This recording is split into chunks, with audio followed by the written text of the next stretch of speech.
La vez pasada dimos algunas ideas. Hoy vamos a dar otras.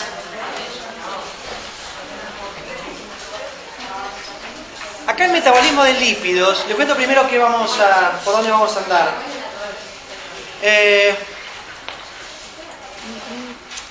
No va a ser no vamos a estudiar las vías metabólicas con tanto detalle como estudiamos algunas de las vías de glúcidos. En algunos casos porque reviste una complejidad que está más allá de lo que nosotros necesitamos. Entonces nos vamos a quedar con, dentro de la vía, aquellas reacciones que sí van a ser importantes y que químicamente no son complicadas en la integración metabólica, ¿sí? Lo que sí por ahí encontramos es también en lípidos encontramos claramente una situación muy parecida como estuvimos analizando el metabolismo del glucógeno, ¿no? Con la cosa de la integración, en la regulación, o sea, mecanismos de ese tipo, en la glucólisis cuando vimos de la regulación concertada. Va a ir mucho por ese lado lípidos, ¿sí? Porque en realidad las vías metabólicas no son difíciles y además nosotros tampoco vamos a profundizarlas, entonces va a quedar claro cómo es el procedimiento. Lo que vamos a tener que hacer más hincapié es entender la integración metabólica un poco de lípidos, ¿sí? Nosotros básicamente lo que vamos a hacer es, vamos a hablar primero, porque es lo que va a corresponder a la primer parte de la evaluación de lípidos, que son 2 evaluaciones diferentes, o sea, 2 evaluaciones para lípidos, que va a ser básicamente lipogénesis, lipólisis, o sea, síntesis, degradación de triglicéridos y de ácidos grasos, y después vamos a ver lipoproteínas y colesterol, ¿sí? Vamos a partir de esa manera. Así que, a ver, les muestro primero hacer una cosa general, algunas de las cosas que vamos a ver, y vamos a integrarlo dentro de una especie de mapa metabólico muy escueto, pero que puede llegar a ser útil, ¿sí? Fíjense, algo que para nosotros va a ser fundamental, porque vamos a estudiar lípidos desde el punto de vista energético, ¿sí? Es básicamente analizar la molécula de reserva energética de lípidos y de acilglicéridos, y obviamente el combustible energético, que son los ácidos grasos, ¿no? Esto creo que ya lo sabíamos. Más allá de que los ácidos grasos van a tener un rol estructural, nosotros lo que vamos a analizar es su función energética. Integremos un poco en algunas cosas que nosotros ya conocemos. Fíjense que, obviamente, esto lo sabíamos, ¿no? Los ácidos grasos los uso para construir triglicéridos. ¿Y qué otra cosa necesito? ¿Se acuerdan? Necesito glicerol trifosfato, ya sabemos de dónde viene, yo voy a volver sobre esto. Pero fíjense que los ácidos grasos en realidad tienen una relación directa con el acetil-CoA. ¿Por qué? Porque a partir de ácidos grasos, por la degradación, una vía conocida como beta-oxidación de ácidos grasos, porque es la vía principal, no la única, pero sí la principal, la beta-oxidación. ¿Por qué beta? Porque es alfa. ¿Pero qué es beta y qué es alfa en ácidos grasos? ¿Qué es omega? No, el doble enlace, pero la palabra omega. Claro, en realidad alfa, beta, omega habla del carbono, ¿no? O sea que la beta oxidación es que se está oxidando el carbono beta, ¿sí? Y es una oxidación, o sea que es degradación, ¿correcto? Y si hay degradación y es un proceso catabólico, ¿sí? ¿Cuál es el resultado, por lo menos uno de los productos de este proceso? Fuerte, ¿no? La verdad que no se escucha. Y no es por sordera, más allá de... O enzimas reducidas, que pueden ser reoxidadas, ¿dónde? La cadena respiratoria y dan energía, ¿sí? Acá queda claramente expuesto, ¿sí? ¿Por qué razón? La beta-oxidación en la transformación de de ácidos grasos en acetil-CoA me puede dar energía. Fíjense que acá ya claro, ¿no? Acetil-CoA, ciclo de Krebs, así claramente energía, ¿sí? Esa es su participación como combustible, ¿sí? Fíjense que a partir de acetil-CoA, ¿sí? Es una molécula, ¿se acuerdan que dijimos era una molécula estrella del metabolismo intermedio? A partir de acetil-CoA, como destino conocíamos ciclo de Krebs. Acá les presento nuevos destinos metabólicos. La la síntesis de ácidos grasos. ¿Sí? La síntesis de ácidos grasos ocurre a partir de acetil-CoA. Obviamente, para poder sintetizar requiero de energía y ¿qué más? Coenzimas reducidas, en este caso NADPH, proveniente ¿de dónde? De la vía de las pentosas. ¿Sí? Entonces acá queda claro, en este cómo las vías catabólicas se asocian a la generación de energía por sus coenzimas reducidas, mientras que las vías anabólicas se asocian al NADPH como coenzima reducida, que es la coenzima de síntesis. Otro destino metabólico del acetil-CoA, que veremos, colesterol. ¿Sí? Yo puedo comer colesterol, pero también lo puedo sintetizar. Y cuando lo sintetizo a partir del acetil-CoA, ya lo estudiaremos. Fíjense que a partir del acetil-CoA puedo formar una serie de compuestos llamados en su conjunto cuerpos cetónicos. ¿Sí? El ácido acetoacetato y el beta-hidroxibutirato, los cuerpos cetónicos. Que fíjense, la función de los cuerpos cetónicos queda claramente representada acá. Los cuerpos cetónicos se degradan dando ¿qué cosa? Acetil-CoA, o sea que los cuerpos cetónicos de alguna manera son una forma de dar también energía. ¿Sí? Y también estudiaremos la cetogénesis y la cetólisis. ¿Correcto? Otro destino y otro origen del acetil-CoA. Así que nosotros vamos a estudiar estas vías, ¿no? Vamos a estudiar la síntesis y degradación de triacilglicéridos, lo vamos a acompañar con la beta-oxidación y la síntesis de ácidos grasos, cada uno en su dirección. Vamos a estudiar la síntesis de colesterol, vamos a estudiar la cetogénesis y la cetólisis dentro del metabolismo de lípidos. Y después le sumaremos en su momento cómo es que los lípidos se transportan por la sangre, y para eso tenemos que estudiar lipoproteínas. Y vamos a arrancar por lipogénesis. Lipogénesis en forma general. ¿Sí? Así que sobre este mismo... ¿Este ha quedado ahora? Aquí hay una confusión. Lipogénesis. Tendremos que estudiar la síntesis de ácidos grasos, tendremos que estudiar la síntesis de triacilglicéridos, tendremos que estudiar la síntesis de colesterol. ¿Se entiende? Marcamos los procesos de síntesis de los lípidos que nosotros vamos a estudiar. ¿Correcto? Yo se los paso. Ya estamos en la primavera. Bien. Triacilglicéridos. Esto es un breve repaso de lo que vimos el otro día. ¿Sí? Recuerdan triacilglicéridos, ácidos grasos, glicerol, acá los tenemos. Pueden ser saturados, pueden ser insaturados. Indudablemente para nosotros no va a ser eso un factor tan importante, porque lo que en este caso nosotros vamos a tener que estudiar es de qué manera se unen y se unirá y Knights, ¿sí? Para generar grasas más saturadas, un poco más insaturadas. Y esto es un poco lo que vimos la vez pasada. ¿Sí? Fíjense, acá abajo como producto final, ¿no? Un triacilglicérido. La posición esta, en realidad lo que corresponde a los triglicéridos, si tienen tres sustituyentes que son diferentes, presentan isomería, ¿se acuerdan? Y acá hay un carbono asimétrico. Si tengo un carbono asimétrico, puedo hablar de la serie L o de la serie D. En este caso, como está a la izquierda, ¿sí? Y es exactamente la misma disposición que tenía el gliceraldehído, ese patrón, es L. ¿Sí? Ahora, si tiene sustituyentes iguales, no, pero existe esa isomería. Triacilglicéridos. ¿Qué habíamos dicho la vez pasada? Por un lado necesitamos los ácidos grasos, y esos ácidos grasos pueden provenir de la síntesis endógena, como ya vimos a partir de acetil-CoA, o pueden provenir, por ejemplo, de la dieta en una situación de saciedad. Lo importante para tener en cuenta respecto de los ácidos grasos, no importa de dónde vengan, es esto que tenemos acá abajo. Todo ácido graso, para que pueda ser metabolizado, o sea, que para que pueda participar, por ejemplo, en la síntesis de triglicéridos, o en la síntesis de fosfolípidos, o en la síntesis de cualquier compuesto que tenga un ácido graso, tiene que ser previamente activado. ¿Qué es activar un ácido graso? Unirle coenzima A. Parecido a quién? Al acetil-CoA, exactamente.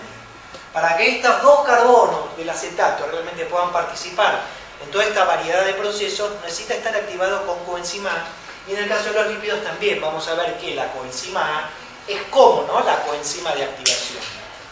Este proceso ocurre a través de una enzima que se llama tioquinasa y utiliza dos enlaces de alta energía para producir este proceso. La importancia de considerar las dos moléculas de ATP necesarias tienen que ver con ¿qué? Con el balance energético. O sea que cada vez que nosotros hagamos o cuando tengamos que hacer el balance energético, vamos a tener que considerar que un ácido graso para poder activarse consume siempre 2 ATP. O sea que hay un gasto, ¿correcto? Por lo tanto, cada vez que aparezca un ácido graso participando en una reacción, en realidad, fíjense cómo lo vamos a tener. Lo vamos a tener como acil-CoA. Acil es un término que responde a cualquier ácido graso, ¿sí? Acil-CoA, el que sea, ¿sí?, pero con la coenzima A. ¿Estamos de acuerdo? Bien. Y por el otro lado, ya tenemos a los ácidos grasos activados. Vengan endógenos o vengan de la dieta, ¿sí? Tendrán que ser activados. Y por el otro lado dijimos que el segundo sustrato necesario para poder formar el triglicérido era el glicerol 3-fosfato, o sea, el glicerol activado, no el glicerol, sino el glicerol con el 3-fosfato. Y que acá, en realidad, teníamos dos vías metabólicas, ¿sí?, para poder obtener glicerol 3-fosfato. Una podría ser directamente a partir del glicerol por una gliceroquinasa y otra podría ser a través de la glucosa vía de hidroxiacetona-fosfato, glicerol 3-fosfato por una deshidrogenasa. Lo que habíamos claramente definido y que es muy importante es que en el hígado, que es un tejido que sintetiza triacilglicéridos, están las dos vías disponibles para formar glicerol 3-fosfato. ¿Sí? Mientras que en el tejido adiposo, que es el tejido encargado de la síntesis y almacenamiento de los triacilglicéridos, existe solamente la vía de la glucólisis como fuente de glicerol 3-fosfato. No hay gliceroquinasa. Y sobre esto nosotros habíamos entonces dejado bien claro que si no hay una situación de saciedad con insulina en el medio, ese tejido adiposo no va a sintetizar triacilglicéridos porque no va a tener uno de los sustratos necesarios para producir la sustancia, el producto final. ¿Cómo? Lo de la glucólisis. Claro, glucosa, dihidroxiacetona, acá hay una deshidrogenasa, que es la glicerol 3-fosfato deshidrogenasa, glicerol 3-fosfato. Entonces acá queda claro que en realidad el tejido adiposo no está haciendo glucólisis para obtener energía. En realidad está haciendo glucólisis para obtener un intermediario en la síntesis de otra molécula. ¿Sí? El tejido adiposo utiliza otro combustible energético. Uno podría hacer una analogía como hicimos la vez pasada, ¿no? Fíjense en el glóbulo rojo. ¿Toda la glucosa del glóbulo rojo es para producir energía? No. Parte va a la vía de las pentosas.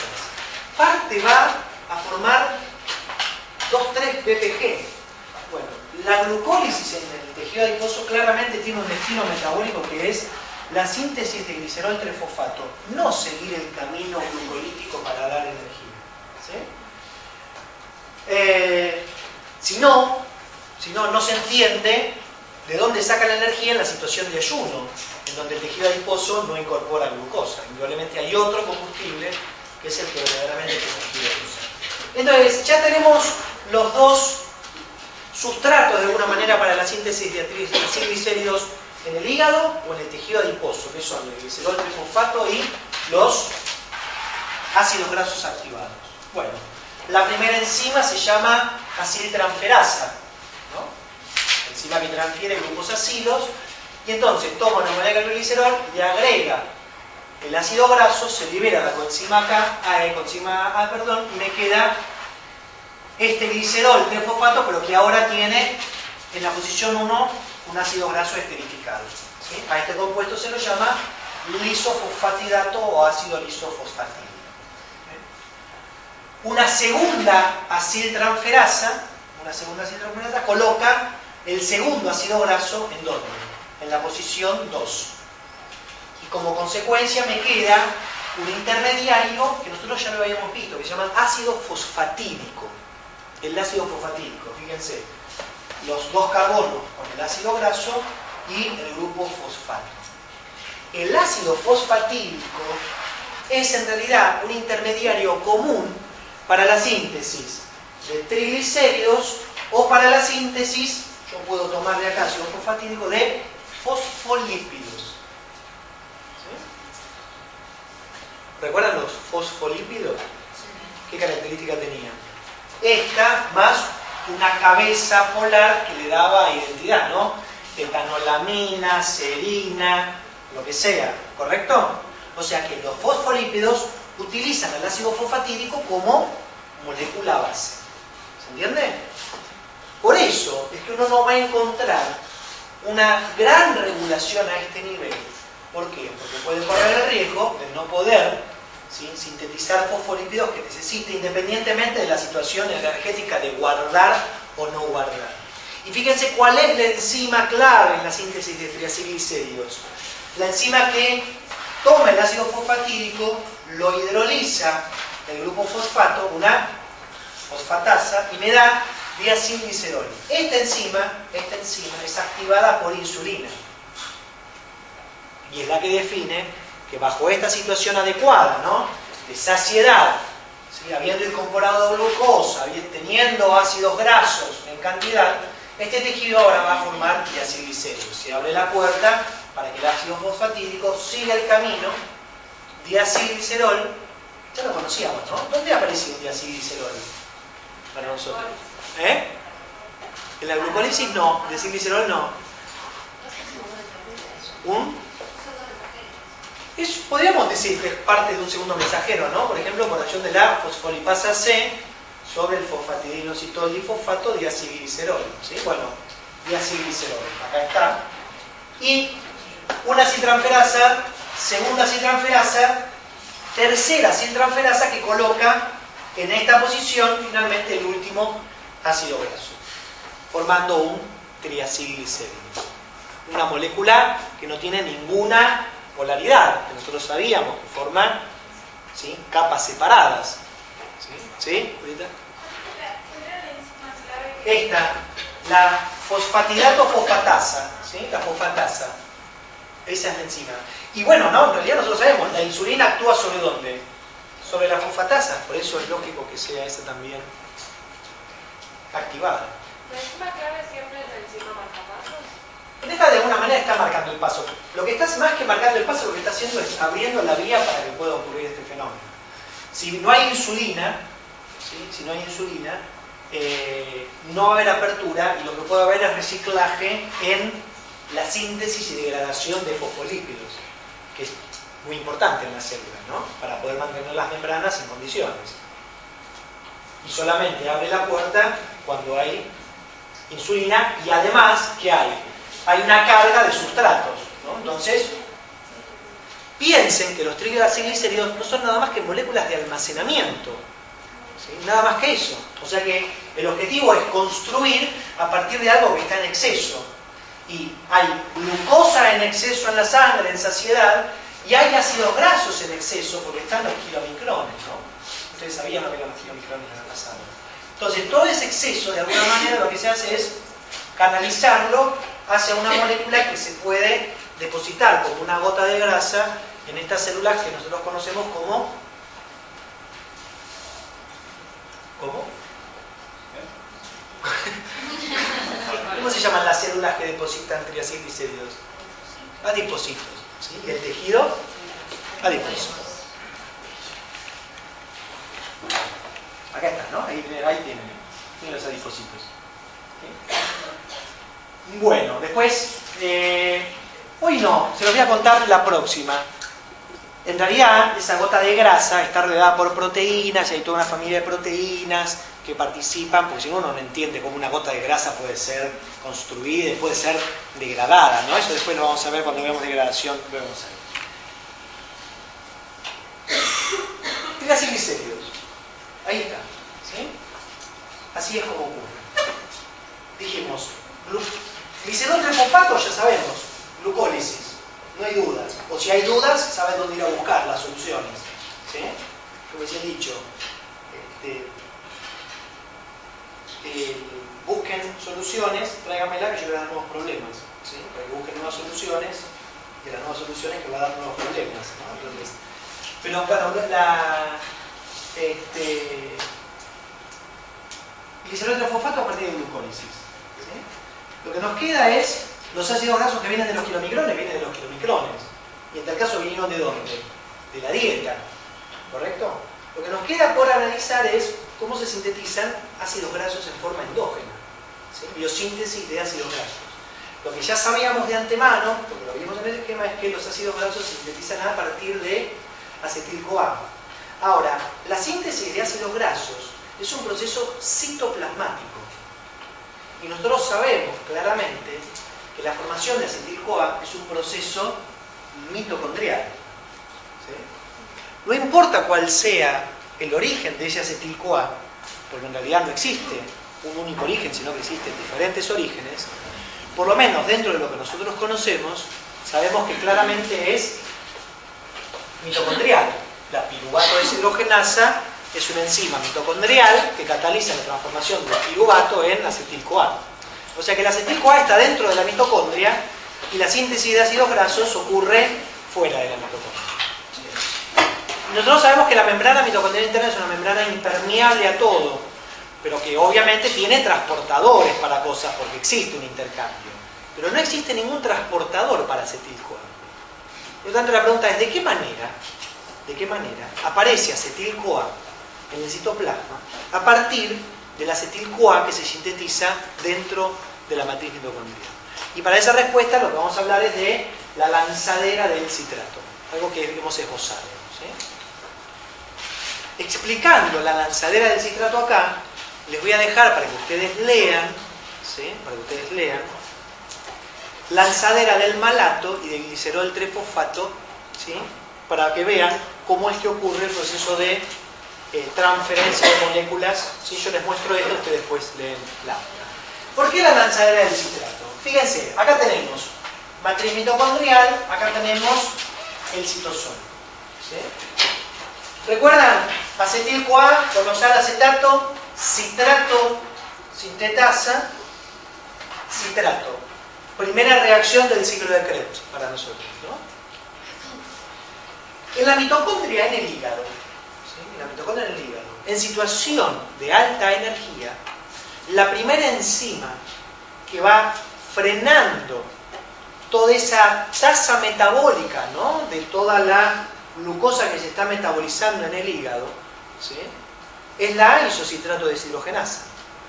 Como consecuencia del freno de la isocitrato deshidrogenasa y del ingreso de acetil-CoA desde la glucólisis, hay un punto concreto de reunión, ¿sí?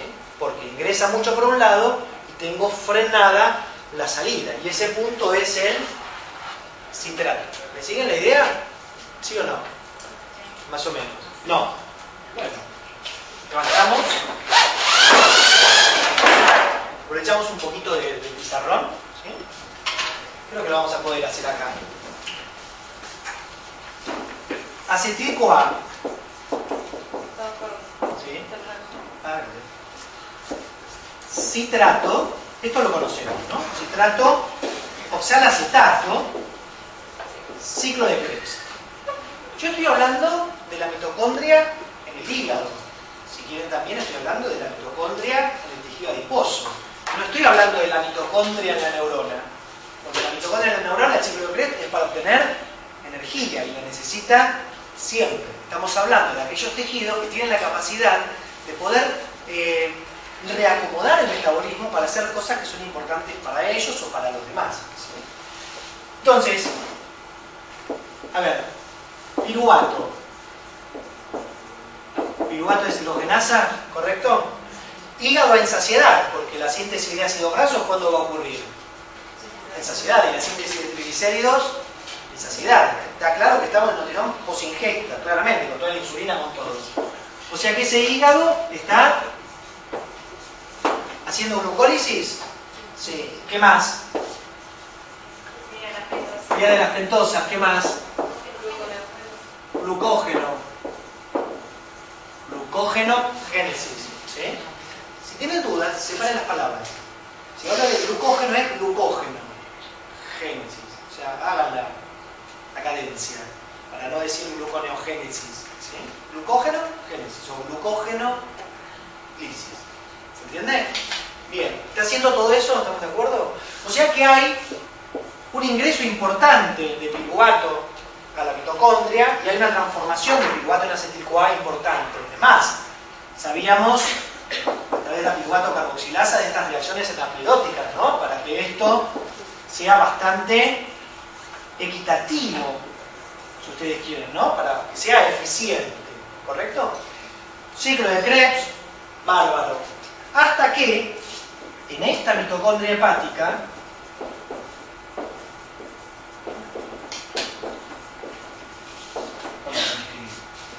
la relación ATP-ADP o la relación NADH-NAD empieza a ser alta, ¿no? Porque si hay mucho ciclo de Krebs, tengo ATP, tengo NADH y empieza a ser alta. Y nosotros lo que claramente sabemos es que el ciclo de Krebs se regula principalmente a través de estas dos relaciones, siendo la isocitrato deshidrogenasa, ¿no?, la enzima marcapasos del ciclo. Y claramente regulada por estos factores, ¿sí? Entonces, cuando aumenta esta relación, se inhibe la isocitrato. Nosotros lo comentamos, pero uno puede volver atrás si quiere. La enzima que catalizaba en realidad la transformación de citrato a través de un intermediario que se llama conitato, en realidad era una enzima reversible. Entonces, fíjense, flujo por acá. Acá está frenado. Como esto es reversible, choca y vuelve. Es una forma de expresión, ¿no? Choca y vuelve. Se acumula, vuelve para atrás. En estas condiciones de saciedad, todo este flujo de la glucosa que no va a ser metabolizado por el ciclo de Krebs, tiene un destino y es acumularse bajo la forma de citrato. ¿Sí? Entonces, ¿qué sucede con ese citrato? Se acumula. El citrato se acumula, vuelvo, como el citrato se acumula, y el citrato tiene un transportador, este citrato sale de la mitocondria. ¿Sí? Se acumula ahí, sale. Entonces, todavía se sigue procesando la glucosa porque tiene una vía de escape, porque este citrato está, en vez de ingresando o siguiendo un ciclo de Krebs, está preferentemente siendo sacado de la mitocondria a través de un transportador de la membrana mitocondrial interna. ¿Sí? ¿A dónde? Al citosol. Primera consecuencia que nosotros conocemos. El citrato del citosol es un modulador alostérico negativo ¿de quién?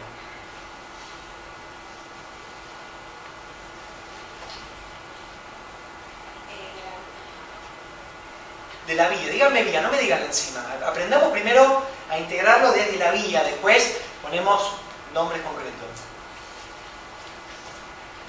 ¿De quién podrá ser un modulador alostérico negativo el citrato, ahora que está en el citosol? No. No de la gluconeo, porque no hay gluconeo acá.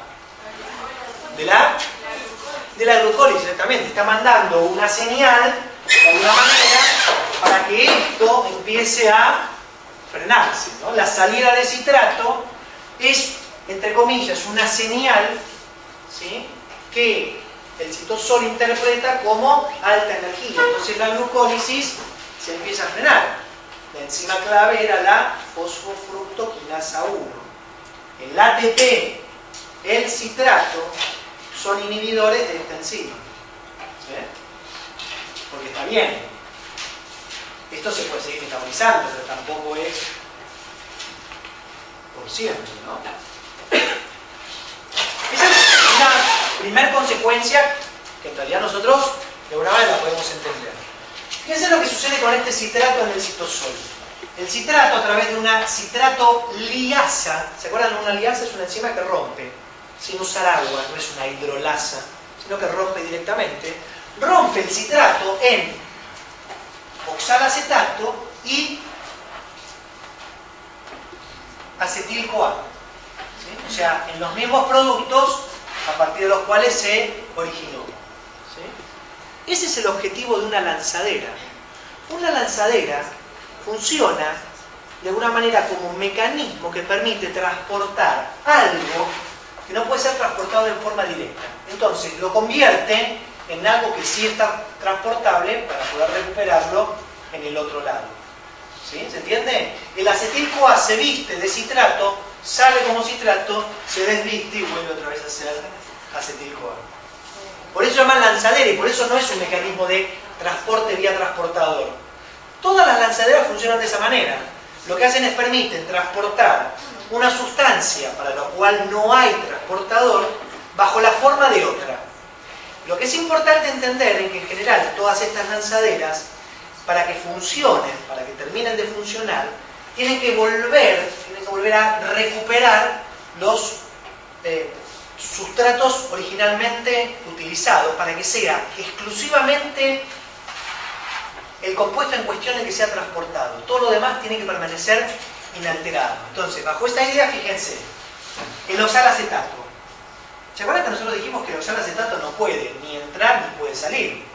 ¿Sí? De hecho, para hacer gluconeogénesis, ¿cómo lo sacábamos? Lo convertíamos en malato y sacábamos el malato. Bueno, este oxalacetato indudablemente no puede pasar, se convierte en malato por la malato deshidrogenasa. Este malato sí puede entrar, ¿sí? Como malato. Yo lo que les quiero contar, más allá de esta entrada que voy a hacer, una reacción del malato en el citosol que es muy interesante y está dada por lo que se llama la enzima málica de Ochoa. Ochoa también era un tipo que se ve que no tenía muchas cosas que hacer y dijo, bueno, vamos a estudiar esto y nos puso la enzima málica, por ejemplo. Algunos por ahí, ahora ya no se usa más, pero por ahí la encuentran como malato deshidrogenasa 2, pero lo más común es encontrarla como enzima málica de Ochoa. Fíjense lo que hace la enzima málica de Ochoa, transforma malato en piruvato. ¿Sí? Pero en esta transformación de malato-piruvato aparece NADPH. ¿Cuál es la importancia de la enzima málica de Ochoa? Que en la regeneración de la lanzadera del citrato hay síntesis de ¿qué? De coenzimas reducidas, coenzimas de biosíntesis. En consecuencia, en esta situación de saciedad, este hígado que va a querer construir ácidos grasos a partir de acetil-CoA tiene dos fuentes de NADPH. Por un lado, la vía de las pentosas que nosotros sabíamos, pero también va a poder aprovechar que en esta cosa de poder sacar el acetil-CoA, va a poder sacar provecho, ¿sí? Y va a poder generar también NADPH. ¿Sí? La enzima málica es muy importante desde ese punto de vista. El piruvato se transporta, pues ya sabíamos que existe un transportador de piruvato, ¿sí? La asporina, el transportador, y este piruvato, nada, ingresa acá y vuelve otra vez a generar oxalacetato por la piruvato carboxilasa, y entonces, cuando yo veo toda esta vuelta, por cualquiera de los dos lados, veo que solamente lo único que cambió fue el acetil-CoA que pasó de acá a acá. ¿Qué determina que esta lanzadera funcione? Que haya acumulación de citrato. Eso lo va a hacer funcionar a la rueda. En cuanto el citrato se deje de acumular, se frena y el citrato tiene como destino el ciclo de Krebs. ¿Se entiende? Eso es muy interesante. En realidad no necesita nada más que la rueda funcione por cantidad. Es como si fuera el molino de agua, ¿no? O sea, ¿cuándo funciona el molino? Cuando pasa el agua. Si el agua no pasa, el molino queda quieto. Bueno, ¿cuándo funciona la lanzadera? Cuando se acumula citrato. Si el citrato no se acumula, no se va a ir, ¿entiende? Indudablemente, este transportador tendrá un KM para ese citrato que permite regular lo que quede y lo que vaya a salir. Este es el concepto de una lanzadera. Lean lanzadera del malato y la de glicerol 3-fosfato, a ver si pueden interpretar este concepto. En una lanzadera, mejor dicho, en dos lanzaderas, cuyo objetivo es transportar el NADH del citoplasma a la mitocondria. ¿Para qué? ¿Por qué será importante transportar NADH desde el citoplasma a la mitocondria? Para poder obtener energía, ¿no? Exactamente, para eso. Y bueno, acetil-CoA. ¿Dónde está el acetil-CoA? En el citoplasma, ¿sí? Ahí queríamos llegar. Acá la tenía.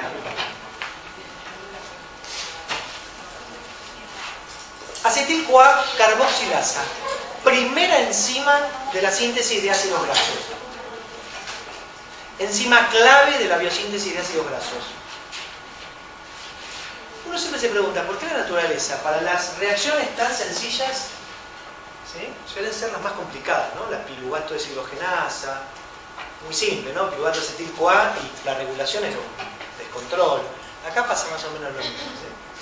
Acetil-CoA carboxilasa, primera enzima de la síntesis de ácidos grasos, enzima que a partir de acetil-CoA forma un intermediario metabólico llamado malonil-CoA, que no es nada más, fíjense que acetil-CoA al que se le unió dióxido de carbono bicarbonato, o sea, hay un carbono más, y en este proceso se utilizó, ¿qué cosa? Energía, ¿no? Porque hay construcción, ¿sí?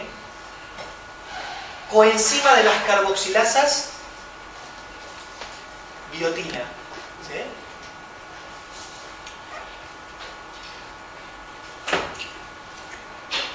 La biotina. La biotina es un grupo prostético, ¿eh?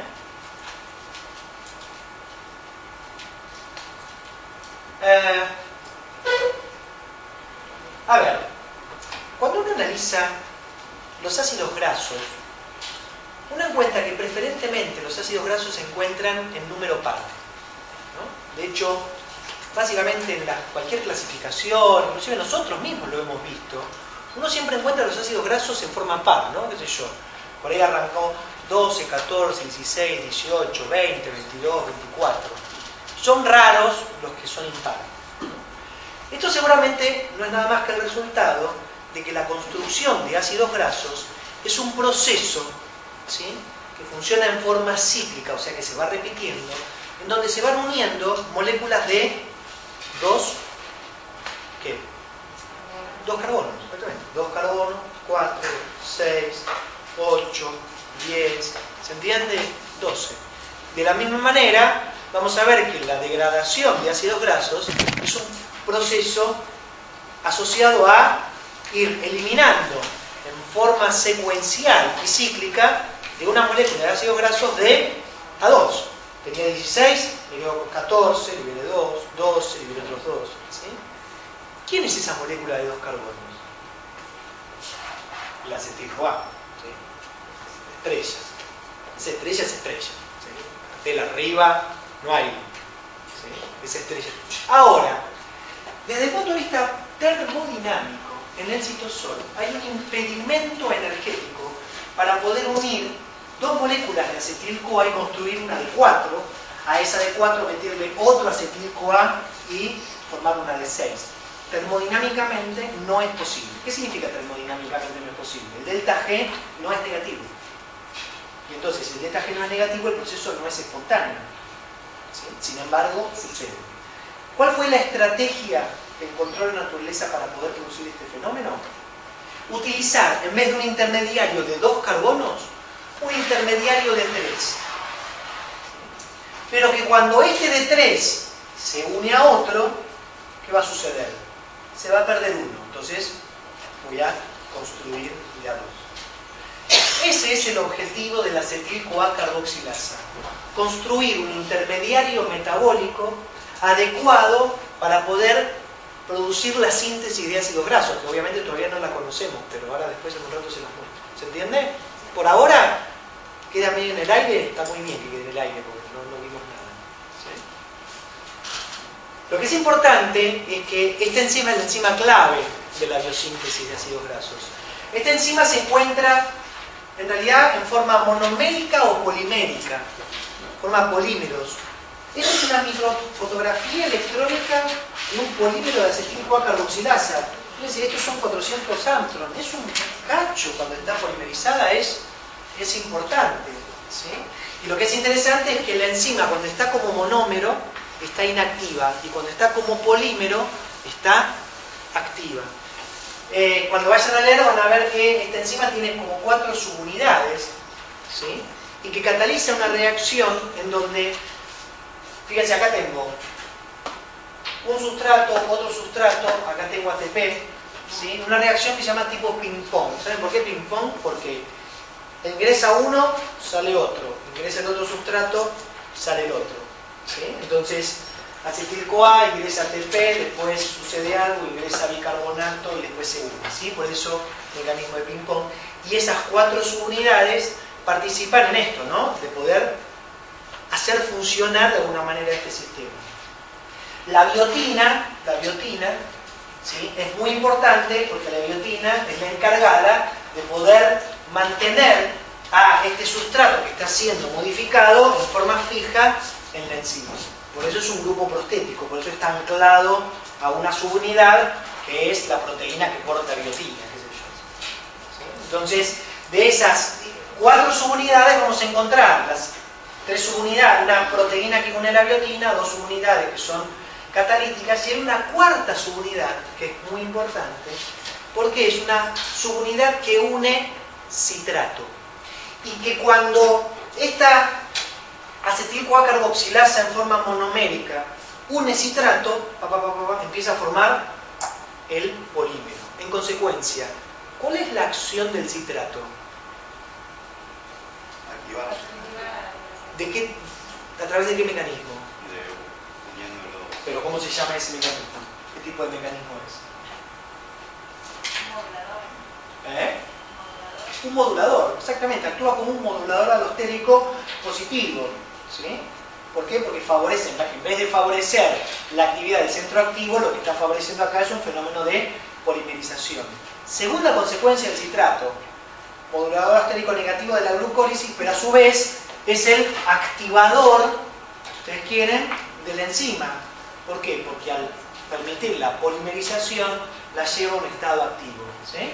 Y por eso es que la enzima tiene estas 4 subunidades, ¿sí? Por eso yo mencionaba las 4 subunidades.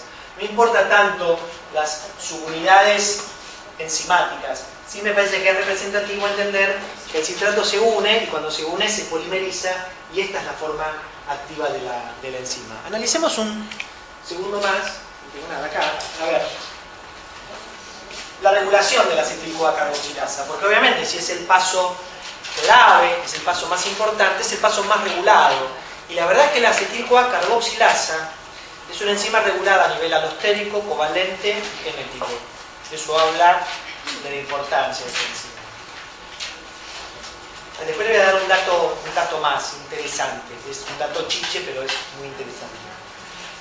Fíjense, dijimos, la acetil-CoA carboxilasa puede estar en un estado polimérico o en un estado monomérico, pero a su vez, fíjense que puede estar fosforilado o desfosforilado, ¿sí? O sea que sufre modulación covalente.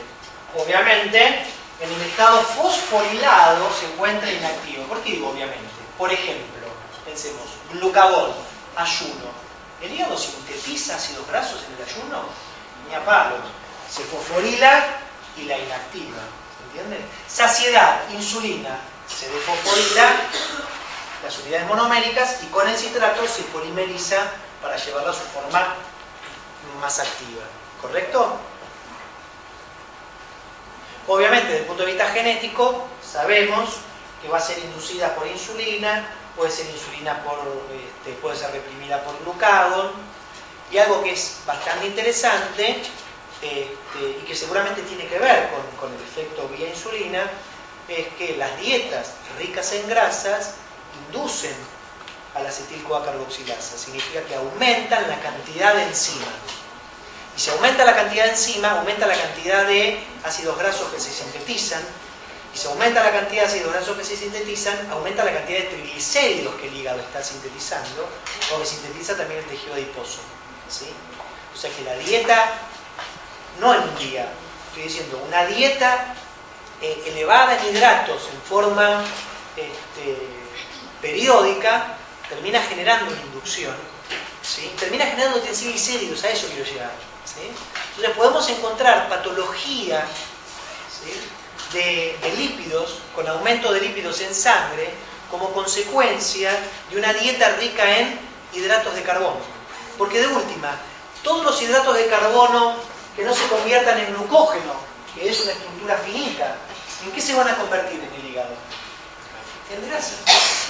Por eso es que es muy interesante esto, porque hay dislipemias, hay alteraciones en el metabolismo de los lípidos que tienen que ver básicamente con una sobreproducción de lípidos por un exceso de hidratos en la dieta. ¿Sí? Yo la vez pasada les había dicho que les quería presentar una nueva enzima, ya que nosotros conocemos algunas cosas, no va a ser difícil de entender.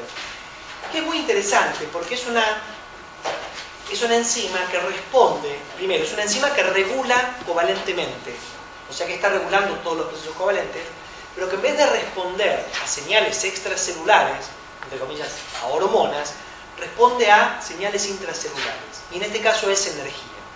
¿Sí? Entonces yo lo que siempre digo es lo siguiente. Imaginemos de nuevo a este patocito, ¿no? En una situación de saciedad, o sea, la insulina a full le está dando las señales para que sintetice.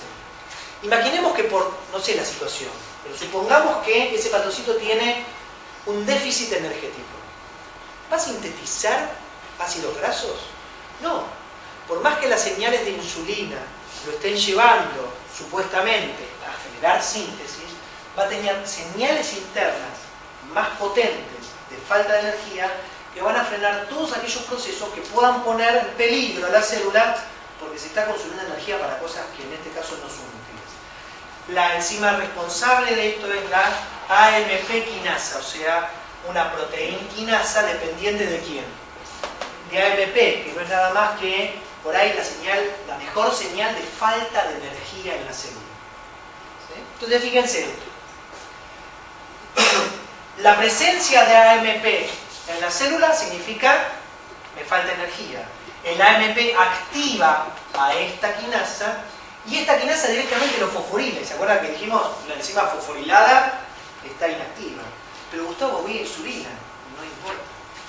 Es más potente la fosforilación por esta enzima que la acción de la fosfatasa. Y de esa manera se está protegiendo.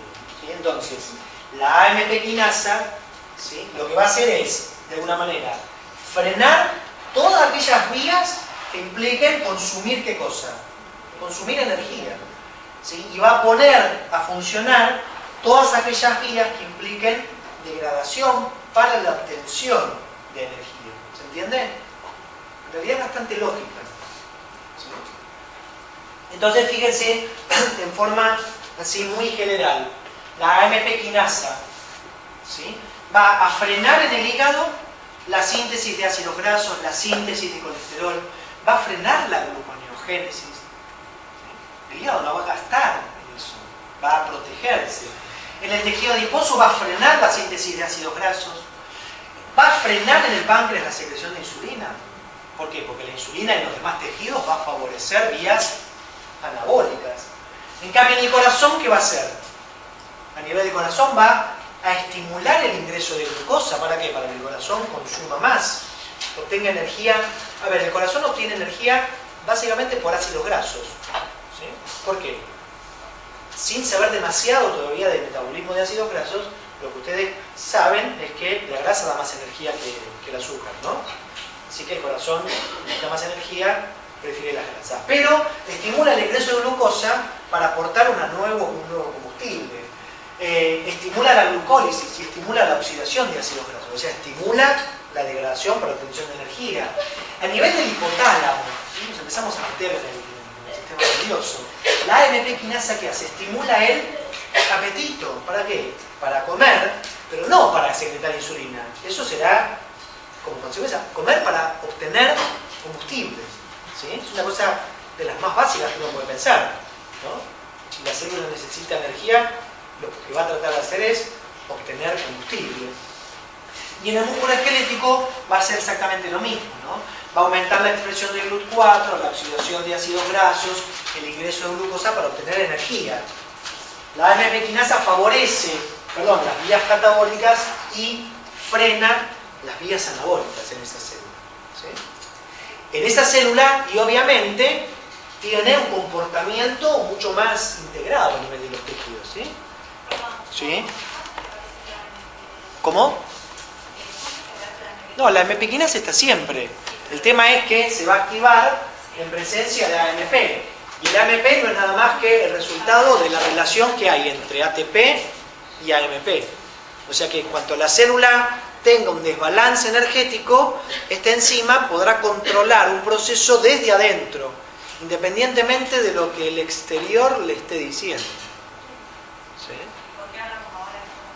¿Por qué hablamos de ahora? Porque es el mejor momento para... Porque si yo lo hubiera puesto con la proteína quinasa A, hubiera sido muy difícil de entender en ese momento. La proteína quinasa A también fosforila, ¿sí? Como en realidad puede haber situaciones de competencia entre la AMP quinasa y la proteína quinasa A, evitando, por ejemplo, la acción de la proteína quinasa A. Hubiera sido demasiado complejo en ese momento. Pongo otro ejemplo. Imagínense la corteza suprarrenal. Nosotros la corteza suprarrenal la tenemos muy asociada a la síntesis de hormonas esteroides, ¿sí? Créanme que la síntesis de hormonas esteroides es un proceso que requiere alta energía, ¿sí? Construir hormonas esteroides requiere bastante energía. Y básicamente las enzimas que controlan la biosíntesis de hormonas esteroides a distintos niveles son reguladas por fosforilación, ¿sí? Y en donde la fosforilación modifica su actividad. Entonces, por ejemplo, la adenocorticotrofina. ¿Escucharon hablar de la adenocorticotrofina?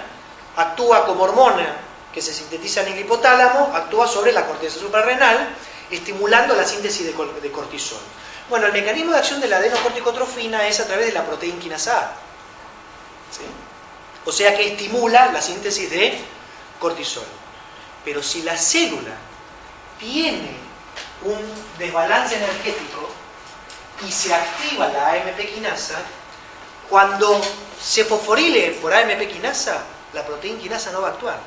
Y en realidad la célula se está protegiendo, porque en vez de sintetizar cortisol, que le va a asumir un gasto enorme de energía, está frenando porque está preservando otras funciones, ¿sí? Yo creo que ahora es más fácil entenderlo que si lo hubiéramos puesto. Claro, porque es una señal de adentro de la célula, independientemente de lo que el entorno por ahí esté marcando, ¿no? Ayuno, saciedad, bueno, está todo bárbaro, ¿viste? Ayuno, saciedad, pero si la célula siente sufrimiento desde adentro, también de alguna manera va a poder controlarlo. Por eso me parece que es muy, muy relevante esto, ¿sí? Esto lo vamos a dejar porque se nos va a hacer muy complicado, pero lo único de esto quiero que, no importa esto, ¿sí? Lo único que quiero, porque para ustedes va a ser tan relevante, no sé si han escuchado hablar de esto. ¿Escucharon hablar del síndrome metabólico? No. Una cosa que está súper de moda, ¿sí? Que no es nada más que la conjunción de una serie de alteraciones bioquímicas, algunas con clínica, como es diabetes, hipertensión, insulinoresistencia, dislipemia, aterosclerosis, todo englobado bajo esto que se llama síndrome metabólico, ¿sí? Ustedes fíjense que esto que yo pongo acá, síndrome metabólico, en realidad no lo puse yo, lo pone la gente de la... ¿sí? Yo se los tomé prestado de Nature Review, ¿sí? Fíjense que todos estos enfermedades y alteraciones bioquímicas, fíjense, hipertensión, diabetes, insulinoresistencia, dislipemias, o sea, alteraciones en los lípidos, aterosclerosis, ¿sí? Alteraciones a nivel del hígado, que forman parte de este síndrome metabólico, pueden estar asociados a una alteración en este desbalance que hay en la síntesis de ácidos grasos, por ejemplo, o alteraciones a nivel de la acción de la AMP quinasa, ¿sí? Claramente. Ya van a ver, créanme que en algún momento va a aparecer, perdón.